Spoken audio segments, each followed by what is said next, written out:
ආයුබෝවන් මම දමිත් කොතලාවල අද කතා කරන්නේ දත්ත සහ තොරතුරු ආරක්ෂාව ගැන. තොරතුරු ආරක්ෂණයක් අවශ්‍යයි. අද කතා කරමු ඒ ගැන. මේක පටන් ගන්න ඉස්සෙල්ලා දෙයක් අවධාරණයෙන් සැලකරන්න කැමැති.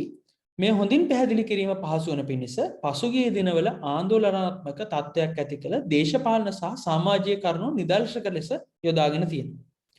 කිසිදු දේශපාලන පක්ෂයකට පක්ෂව හෝ විපක්ෂව කතා කිරීමක් මින් අදහස් කරන්නේ නැහැ. හඳ පෙන්වුවට එය පෙන්වූ ඇඟිල්ල දෙස බැලීමට පුරුද්දක් කරගෙන ඇති අය මේ වීඩියෝ බලමින් වළකින ලෙස කරුණාවෙන් ඉල්ලා සිටින්න කැමැතියි. මීට අමතරව මම governance risk සහ compliance professional කෙනෙක් නෙමෙයි. මම මේ කතා කරන්නේ සාමාන්‍ය දැනීම භාවිතා කරගෙන අවුරුදු 15ක් තිස්සේ ඉගෙනගත්ත දේවල් භාවිතා කරලා තමයි මේක කරන්නේ. හරි අපි පටන් ගමු. ඔබ මෙතිමියව දන්නව ඇති සමහරක් වෙලාවට දේශපාලනයේ හිටපු ඉන්න හොඳ නායිකාවක් එක ලියුමක් එළියට ආවා. ඇත්තටම WhatsApp මාධ්‍යාලයෙන් Facebook මාධ්‍යාලයෙන් ගියා. ලොකු ප්‍රශ්නයක් ඇති වුණා. එතුමිය දේශපාලන වශයෙන් සහ සමාජ ජාලයකින් අර සයිබර් බුලින් වලින් සැහෙන බැට ගන්න වුණා මේ ප්‍රශ්නයක්. නමුත් ඇත්තටම බැලුවොත් මේ ලියුම යවලා තියෙන්නේ එතුමිය විසින් නෙමෙයි එතුමිය වෙනුවෙන් ඇයගේ පුද්ගලික ලේකම්වරයා යවපු ලිපිය. ඉතින් මේකෙන් සාතික වෙන්නේ නැහැ මෙතුමිය තමයි මේ ලියුම යවුවේ කියලා. මේ එතුමිය යවුවත් දන්නෙත් නැහැ. එක ගැන මගේ කිසි දැනීමක් නැහැ. මේ සංසිද්ධියට කියනවා ඒ කියන්නේ කෙනෙක් උඩ තලයේ ඉඳලා එකපාරටම මෙහිම දෝෂාරෝපණ එල්ල වෙලා තමන්ගේ දේශපාලන දීවිය මේ අඩපන වෙන තරමට මේ වගේ ප්‍රෙෂර් එකක් එන එකට අපි කියනවා හීරෝ ටු සීරෝ කියලා. මේක උනේ ඇයි? මෙන්න මේ එක ලියුමක් එළියට ගිය හින්දා. මූලාශ්‍රය මම දක්වලා තියෙනවා. තව උදාහරණයක් තමයි මෙන්න මෙහෙම එකක් ටීවී එකේ ගියා. මේක බැලුවොත් මේ very confidential letter එකක්. ඒකේ ඒ තියුනේ ලෙටර් එකේ තියුනේ රුපියල් බිලියන 3.7ක මුදල් ප්‍රමාණයක් අනුමත කරගෙන තියෙනවා මේ බැංකුවක් හරහා මේ වාහන ගෙන්නන්න. මේකට සමාජ මාධ්‍ය ලොකු කලකෝලහලයක් ඇති කරා මේ සමාජ මාධ්‍ය හරහා හොඳේ. ඊට පස්සේ අග්‍රාමාත්‍ය කාර්යාලයෙන් ලියුමක් නැවත මාධ්‍ය නිවේදනයක් දුන්නා සීමිත වාහන සංඛ්‍යාවක් හෝ ආනයනය කිරීම අත්හැරීමට කැබිනට් අනුමැතිය හිමි වේ. More moments later තව නිවේදනයක් නිකුත් වෙනවා මේක නවත්තන්න බැහැ කියලා. හේතුව මේක ඇත්ත කතාව තමයි බැංකුවක් ණයවර ලිපියක් නැත්නම් ලීස් LC එකක් ඕපන් කරාම ඒක පාර්ශ්ව තුනක් එක්ක එකතු වෙලා කරන ඇග්‍රීමන්ට් එකක්.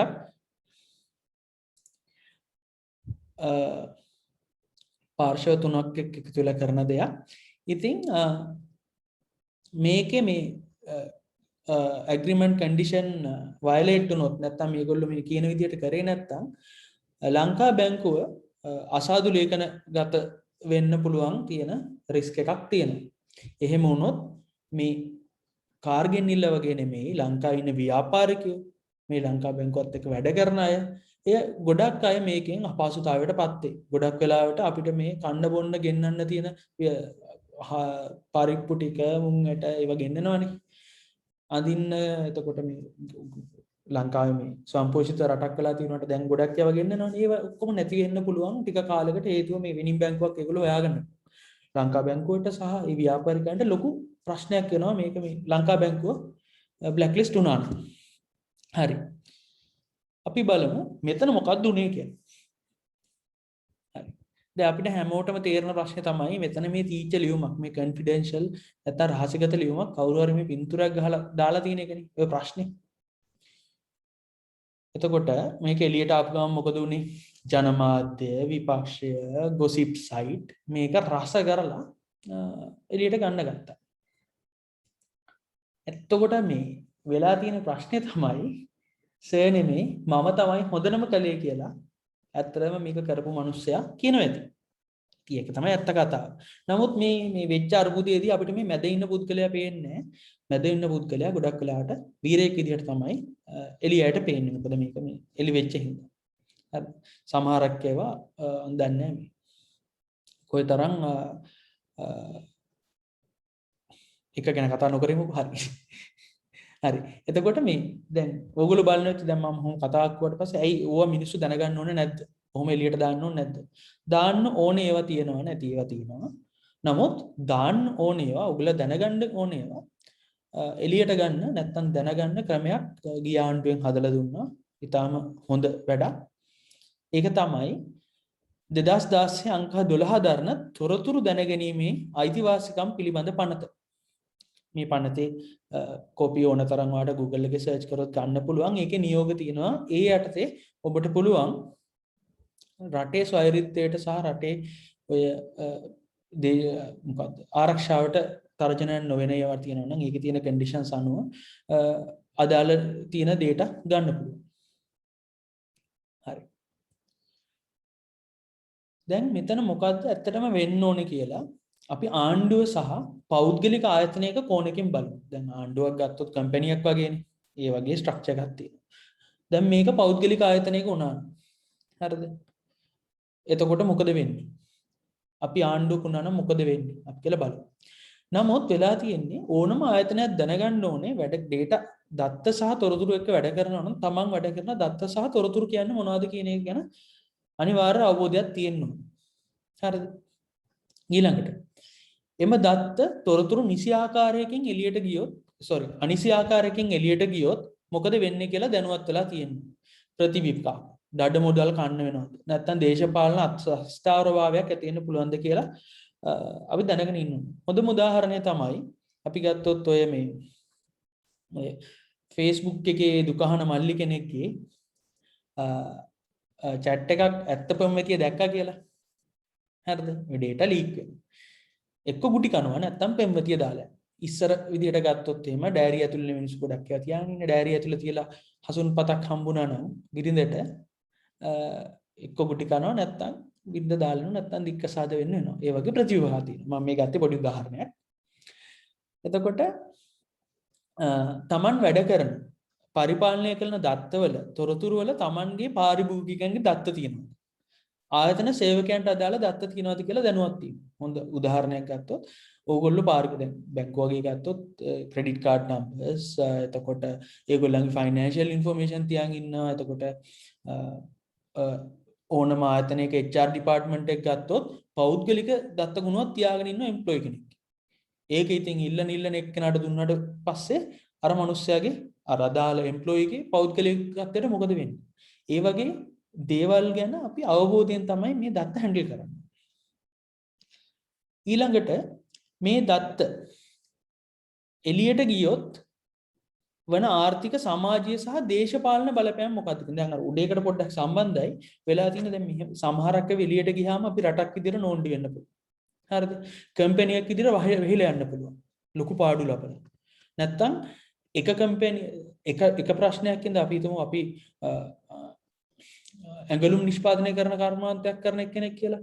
අපි එක්කෙනෙක්ගෙන් වෙන වරදක් ඉඳ ඊළඟ ඔක්කොම මෙන්න මේක බලාගෙන දැන් මේගොල්ලෝ මෙහෙම වරදක් කරලා තියෙනවා. මෙයාට ආයි ඕඩර්ස් දෙන්න නැහැ කියලා කිව්වොත් එහෙම අර කම්පැනි වෙහිලා යන්න පුළුවන්. හරිද? එතකොට රටක් විදියට ගත්තොත් අපිට එන ඩොලර් ටික නැති වෙලා යම්කිසි ඉම්පැක්ට් එකක් වෙන්න පුළුවන්. එතකොට ඔය හැමදේම අපි බලන්න ඕනේ මේ ඇත්තටම ගත්තොත් මේ data handle කරද්දී. මම අර ඇඟලුම් මේක ගත්තේ පොඩි උදාහරණයකට පමණයි. ඔබ දන්නවද දන්නේ යුරෝපා සංවිධානයේ තියෙනවා GDPR කියලා General Data Protection Regulation එකක්. මේකෙදි regulation ඒ පනතේ තියෙනවා නියෝග කීපයක් මෙන්න මෙහෙම තමයි ඔයගොල්ලෝ මේ අපේ වාසභ කියන්නේ යුරෝපා සංගමයට අදාළ data මෙන්න මේ රටේ තියෙන්න ඕනේ මේ data මෙහෙමයි handle කරන්න ඕනේ. වැරදිලා හරි මේවා එළියට leak වුණොත් යුරෝපා සංවිධානය තුල ඉන්න කම්පැනියක් වේවා අපි කියන ලෝකල් කම්පැනියක් වේවා නැත්නම් মালටි නේෂනල් කම්පැනියක් වේවා ඒගොල්ලෝ වාර්ෂික ආදායමෙන් 4% මේගොල්ලන්ට ගෙවන්න ඕනේ දඩ මුදල් වශයෙන්. හරිද? 104ක් කියන්නේ ආදායමෙන් ඉතාම විශාල ප්‍රමාණයක් ලොකු කම්පැනියකට උනත්. හරිද? ඊට අමතරව මේ නමට වෙන කැලල මෙහෙම දඩ ගැහුවයි කියලා වෙන නමට එන කැලල ඊට පස්සේ මේ වලට උසාවි යන්න එනවා. ඒවත් එක්ක ගත්තම ලොකු කරදරයක්. ඒ හින්දා තමයි ඔය ගොඩක් ජන්තර්ජාතික ආයතන මේ වලට මේ එම්ප්ලොයිස්ලාට වාර්ෂිකව ට්‍රේනින් එකක් තියෙනවා. කොහොමද මේ GDPR විදියට ඇඩ්හිය වෙලා වැඩ කරන්නේ, මේ අන්තර්ජාතික නීති රෙගුලාසි වලට අනුකූලව තමන්ගේ රස්සාව කරන් යන්නේ කොහොමද කියලා ලංකාවේ කම්පැනි තියෙන ලංකාවේ මේ ශාඛා තියෙන විදේශීය කම්පැනි වල මේක අනිවාර්යෙන් කරනවා. ඕගොල්ලෝ සමහරක් වෙලාවට මේ කම්ප්ලයන්ස් ට්‍රේනින් කරලා ඇති. හරි. මේ වැඩි විස්තර දැනගන්න පුළුවන් https gdprinfo.eu කියන වෙබ්සයිට් එකකින්. හරි. දැන් අපි ඉස්සෙල්ලා උදාහරණ ටික ගත්තනේ. නැවතත් මොකද්ද දැන් මෙතන මේ ප්‍රශ්නයක් වුණානේ මේක හදන්නේ කොහොමද කියන එක අපි උදාහරණයකින් බලමු. දැන් වෙච්ච දේ බලමුකෝ මුලින්. එක තමයි ලිපිය ලේකම් ලිව්වා. දෙක මේ මාධ්‍ය කාර්යාල කාර්ය සහායක කෙනෙක් වෙන්න පුළුවන්, තැපෑලෙන් වෙන්න පුළුවන්, නැත්නම් කවුරු ප්‍රවාහනය කරලා දෙන්න පුළුවන්. ඊළඟට මේක ලැබුණේ කාටද? මේක ලැබුණේ අමාත්‍යාංශ ලේකම්ට වෙන්න පුළුවන්, නැත්නම් ඔහුගේ නිලධාර රාජ්‍ය නිලධාරියෙක්ට වෙන්න පුළුවන්. ලියුම් නිකන් ගිහිල්ලා මේ අතුග ගන්න කෙනාට දෙන්නේ නැහනේ. වෙන ලියුමක් ආවා කියලා ඇඩ්‍රස් කරලා තියෙන කෙනාට තමයි ලියුම දෙන්නේ. එතකොට අපි කියමු යම් කිසි අමාත්‍යාංශයකට ලියුමක් ආවා නම් ඒ ලියුම අරින්න පුළුවන් නිලධාරියෙක් කෙනෙක්. හැමෝටම අනුන්ගේ ලියුම් අරින්න බෑ. ඊට අමතරව ලියුමක් ආවම සාමාන්‍ය රාජ්‍ය ආයතනයක සීල් එකක් ගහනවා මට මතක විදියට. ආපු වෙලාව දවසේ ගැන දාන. හරිද? එතකොට අපි බැලුවොත් මේ හොඳටම වැඩේ කරපු එක්කෙනා ඉන්නේ මේ දෙන්න අතර. අපිට මේක පින් පොයින්ට් කරගන්න බෑ. හරිද? එතකොට දැන් තියෙන ප්‍රශ්නේ තමයි දැන් මේ උදාහරණ අපි බලමු මේක කොහොමද හදන්නේ කියලා. මේකට මම මේ සරල අදාළ සරල පිළියමක් කියන්න මොකුත් මේ data privacy ගැන කතා කරන්නේ නැතුව කරන්න පුළුවන් වෙලා තියෙච්ච දේ තමයි ලේකම්ට පුළුවන් ඊමේල් එකක් මාර්ගෙන්. හරිද? මේක අපිට දාන්න පුළුවන් ඊමේල් එකේ සබ්ජෙක්ට් එකේ රහසිගතයි කියලා. classified as මේ නැත්නම් confidential. ඊළඟට එම ආයතනයේ තියුණා නම් data leak prevention අපි කියනවා DLP කියලා. data leak prevention practice එකක්. ඒකට අදාළ ඊමේල් මෘදුකාංගයක්. දැන් අපි ගත්තොත් එහෙම ගොඩක් රාජ්‍ය ආයතන නම් මම දන්නේ මොනවද පාවිච්චි කරන්න කියලා. ගොඩක් අන්තර්ජාතික ආයතන පාවිච්චි කරනවා O365. ඊට පස්සේ පාවිච්චි කරනවා Google Suite. ඒවා පාවිච්චි කරනවා. ඊට අමතරව ඒ mail service mail solution වලට උඩින් දානවා proof point කියලා software එකක්. ඒකත් සේවාවක්, software as a service එකක්. ඒක දැම්මට පස්සේ ඒගොල්ලන් කරන දෙන සේවය තමයි මේ වගේ classified mails කොහොම හරි එළියට යනවා නම් එළියට යන එක නවත්තනවා. දැන් mail එකක් මම දාන්න send කරන්න එපා. ඔක mail server එක හරහා යන්න එපා. ඒ සේවා සපයන්නෝ DLP solution සපයන්නන්ට පුළුවන් මේ email එක එළියට යන එක නවත්තලා අදාළ authority එකකට ඒක redirect කරන්න. මෙන්න මෙහෙම එකක් වුණා. සමහරක් අය ඔක තොරතුරු පෙන්නනවා. සමහරක් අය පෙන්නන්නේ මෙන්න මෙහෙම violation එකක් වුණා කියලා යවන්න පුළුවන්. ඊට පස්සේ අපි මේ ඊමේල් එකේ read receipt එක enable කරලා යවුවනම් ඒ යවපු ලේකම්ට පුළුවන් පුද්ගලික ලේකම්ට පුළුවන් බලන්න මේ අමාත්‍යාංශ ලේකම් හරි නිලධාර රාජ්‍ය නිලධාරියා මේල් එක ඕපන් කරපු වෙලාවේ මේක ඕපන් වුණාද කවුද ඇරිය කියලා බලන්න. ඊට අමතරව මේ ඊමේල් සර්වර්ස් වල ඊමේල් සේවා සපයන්නන්ගේ ඔඩිට් ලොග් වලින් බලන්නත් පුළුවන්. එතකොට මේක තොරතුරු වර්ගීකරණය කරලා තිබ්බනම් අදාළ පුද්ගලයන් ඉක්මනට හොයාගන්න පුළුවන්. හරිද? ඊට අමතරව අනවශ්‍ය ලෙස රහසිගත දේවල් එළියට යන එක නවත්තන්න පුළුවන්. වැරදිලත් යන්න පුළුවන්.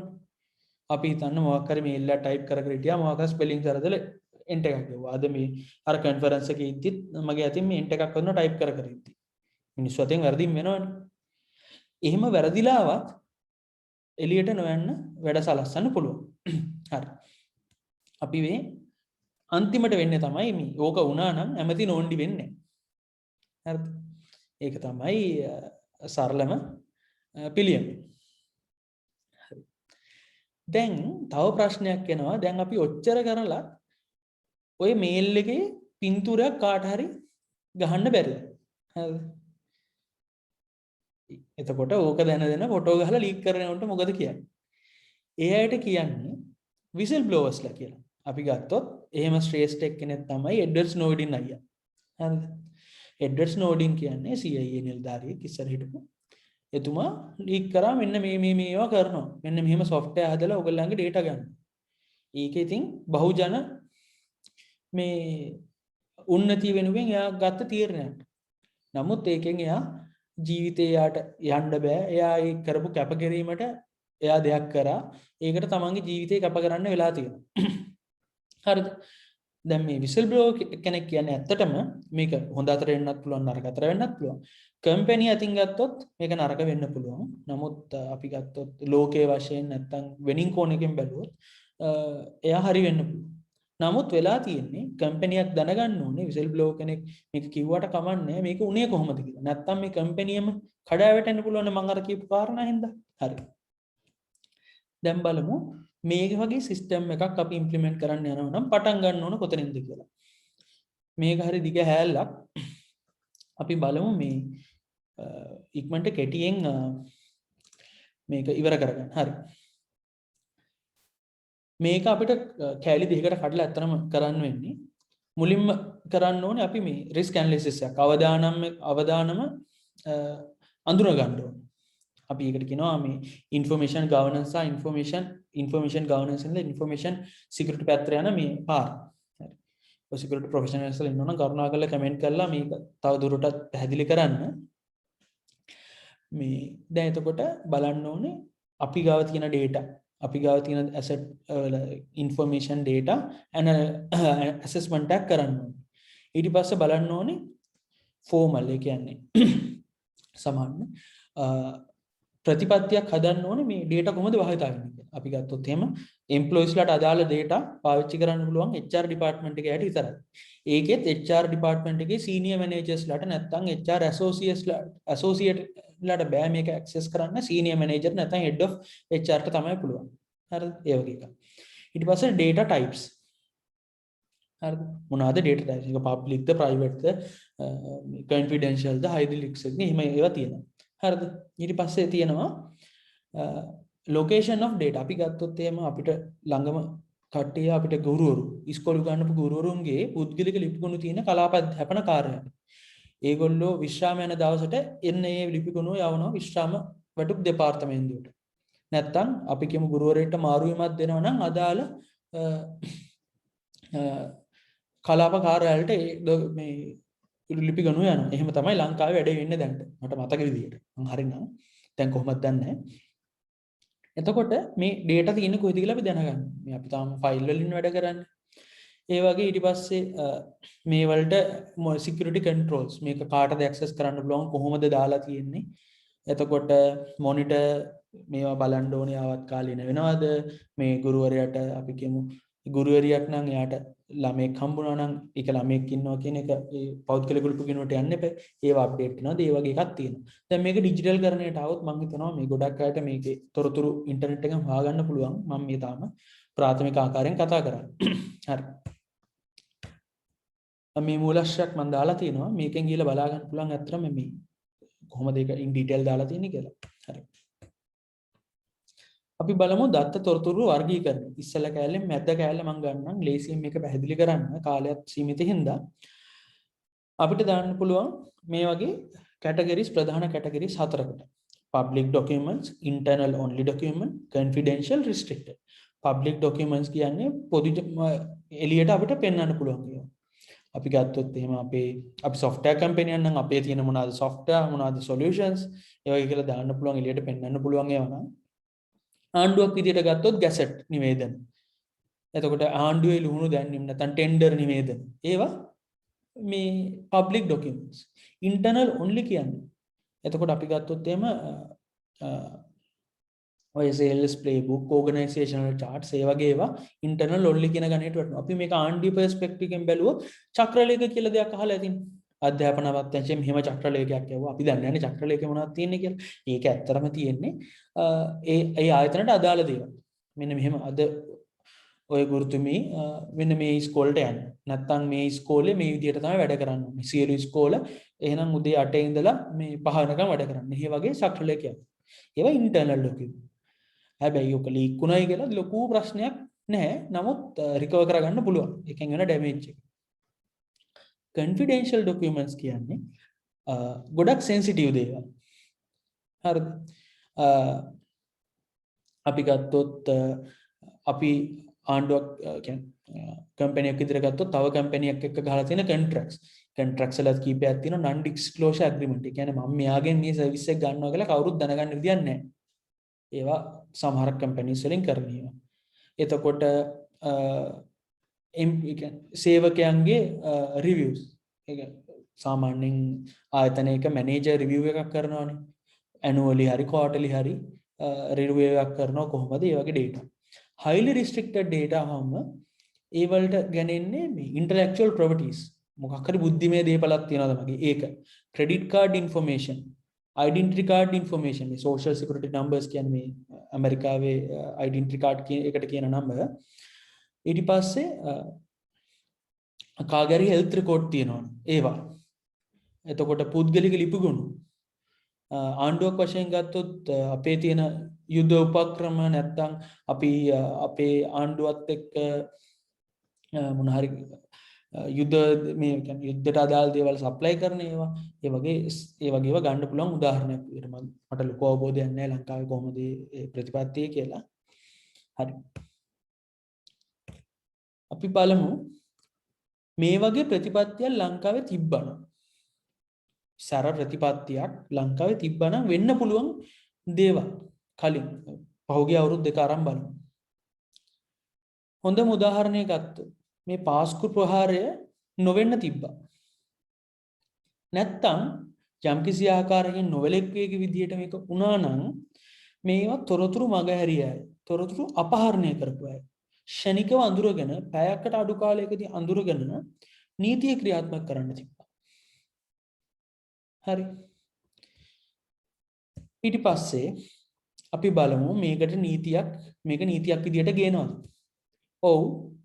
ඒක නීතියක් විදියට ගේන්න යනවා, පනතක් විදියට ගේන්න යනවා. ඒකේ ගොඩක් දේවල් දැන් කරලා ඉවරයි. අද තිබ්බා මේ මහ ජනතාවට කරන පළවෙනි මේ සාකච්ඡාව ජයන්ත ෆර්නැන්ඩෝ මහත්මයා සහ අන්ඩ්‍රෝඩි අල්විස් කියන්නේ චීෆ් ඩිජිටල් ඉකොනොමි ඔෆිසර් ශ්‍රී ලංකා තොරතුරු තාක්ෂණ නියෝජිත ආයතනයේ මේක සෑහෙන හොඳ වැඩක්. එතකොට මේ අද ආරම්භ කරුණේ මේ මූලික අධීරයේ මේක දැනුවත් කිරීමක් පමණයි. හෙට සහ අනිද්දා ඉතුරු ටික මේකේ සාකච්ඡා වෙනවා. මේ වැඩිදුර මාත් බලාපොරොත්තුෙන් ඉන්නවා ඉතුරු වලට සහභාගී වෙන්න. මේකේ අද වෙච්ච දේවල් ගැන මේ රෙකෝඩින් එකක් තියෙනවා ලයිව් ෆීඩ් එකේ. මේ URL එකේ මම මේක දාන්නම් කමෙන්ට් වල. ඒකට ඔයගොල්ලෝ ගිහලා බලන්න පුළුවන්. මේක පනතක් විදිහට එළියට ආවොත් අපිට රටක් විදිහට ගොඩක් දේවල් ලැබෙන්න පුළුවන්. ඒ කියන්නේ මෙච්චර කාලයක් ලංකාවට ආපු නැති IT කම්පැනි ලංකාවට ඇවිල්ලා ආයෝජනය කරන්න ගන්න පුළුවන්. හේතුව ලංකාවට නොවෙන්න හේතුවක් විදිහට දක්වන එකක් තමයි ලංකාවට තොරතුරු ආරක්ෂණ පනතක් නැහැ. නමුත් අපි ගත්තොත් ලෝකේ ලොකු software development ආයතන ඒ software ලංකාවට develop කරන්න අරන් ආවොත් ඒගොල්ලන්ට තියෙන්න ඕනේ යම්කිසි නෛතික ආවරණයක්. ඒගොල්ලන්ගේ customers ලගේ details ලංකාවට ආවොත් ඒගොල්ලෝ වගේ කියන්න ඕනේ දැන් ඒගොල්ලෝ යුරෝපේ නම් ඉන්නේ ඔපරේට් වෙන්නේ ඇමරිකාව නම් ඔපරේට් වෙන්නේ ඇමරිකාවේ සහ යුරෝපේ අනපනත් වලට ඒගොල්ලෝ යටත් වෙන්න ඕනේ. එහෙම මොකක් හරි ප්‍රශ්නයක් ඇති වෙච්ච වෙලාවක ලංකාවේ නීතියක් නැත්තම් ඒ අදාළ වයලේෂන් එක ඒ වැරද්ද කරපු එක්කෙනාට එරෙහිව තීන්දුවක් ගන්න ඒ කම්පැනි කවදාවත් කැමති වෙන්නේ නැහැ ලංකාවට එන්න. හරිද? ඒක ඕගලන්ටත් තේරෙනවා ඇති. ඔයා කම්පැනියක් දානවා නම් ඔයා යටතේ වැඩ කරන මිනිස්සෙක් ලොකු පිස්සුවක් කරලා ඔයාට කම්පැනිය වහන්න වෙනවා නම් හරිද? වහන්න යන තත්ත්වයක් උදා වෙනවා නම් ඒ මිනිස්සව අස් කරන්න බැරි නම් එයාට නීතිමය ක්‍රියාමාර්ගයක් ගන්න නෛතික ආවරණයක් නැත්තම් ලංකාවේ ඒ බිස්නස් එක කළා තේරුම්න්නේ මේ ආයෝජනය කරලා වැඩක් නැහැ. හරිද? එතකොට මෙහෙම නීතියක් ආවොත් මෙහෙම පනතක් ආවොත් ගොඩක් වෙලාවට අපිට ගොඩක් ආයෝජකයේ ප්‍රමාණයක් ලංකාවට එන්න පුළුවන් IT ෆීල්ඩ් එක පැත්තේ. ඒක සක්සු දක්ෂයේ පැහැදිලි කම්පැනි ගොඩක් කියන එක. ඉතින් අදට ඔච්චරයි මට කියන්න තියෙන්නේ.